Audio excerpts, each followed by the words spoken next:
আজও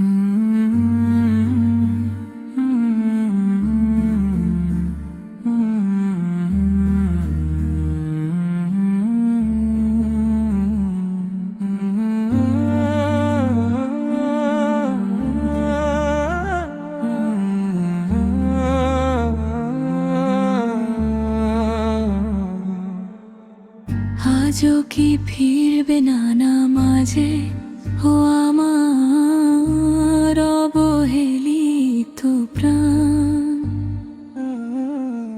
আজানের সুরে ডাকছে রব, ফিরে আয় হে আমার বান্দা।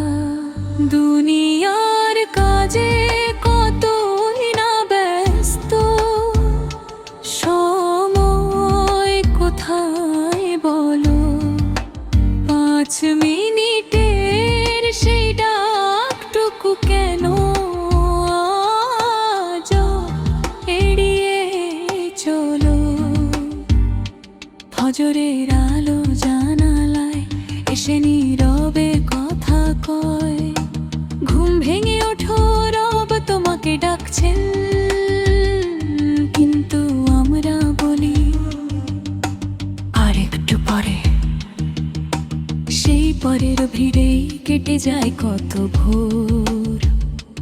জোহরের আজান বাতাসে ভেসে আসে, কর্মব্যস্ত হাতে থামে না কোনো কাজ।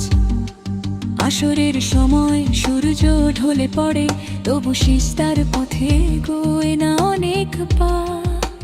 মাগরিব নামে রাত ঘনায়, ঈশার নীরবতা হৃদয়কে ডাকে। তবুও কত মানুষ বলে আগামীকাল থেকে পড়ব, কিন্তু কে জানে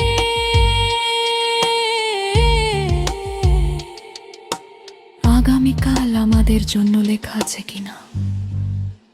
একদিন হঠাৎ গ্রামের এক তরুণের মৃত্যু সংবাদ এলো। গতকালও সে বন্ধুদের সঙ্গে হাসছিল, আজ তার বিছানা খালি, মানুষ তার জন্য দোয়া করছে। আমি ভাবলাম যদি আজ মানার ডাক আসে, আমি কি উত্তর দেব? সেদিন গভীর রাতে আমি সিজদায় পড়ে কাঁদলাম, হে আল্লাহ, আমি অবহেলা করেছি, তুমি ক্ষমাশীল, তুমি দয়াময়, আমাকে তোমার পথে ফিরিয়ে নাও। নামাজ শুধু একটি দায়িত্ব নয়, এটি বান্দা ও রবের মাঝে সবচেয়ে সুন্দর সাক্ষাৎ। যে সিজদায় চোখের জল পড়ে, সেই সিজদার হৃদয়কে নতুন জীবন দেয়। বন্ধু, দুনিয়ার সব কাজ একদিন শেষ হয়ে যাবে, বাড়ি গাড়ি অর্থ সম্মান সবই থেকে যাবে, কিন্তু তোমার সঙ্গে যাবে তোমার ইমাম। আর আল্লাহর সন্তুষ্টির জন্য করানি কামলো। আজ যদি তুমি ফিরে আসো, আল্লাহর রহমতের দরজা খোলা। তওবার অশ্রু কখনো বৃথা যায় না, আন্তরিক হৃদয়তে তিনি ভালোবাসেন। এসো আজান শুনে আর দেরি না করি, সিজদার মাটিতে খুঁজে নি হৃদয়ের শান্তি।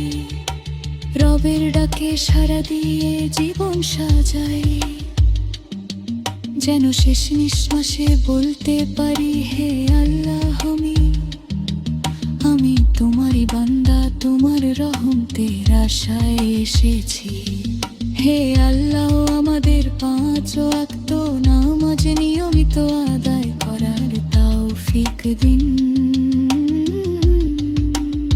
আমাদের গাফিলতি ক্ষমা করুন, আন্তরিক তাওবার তৌফিক দিন, এবং ইমানের উপর রেখে আমাদের মৃত্যু দান করুন।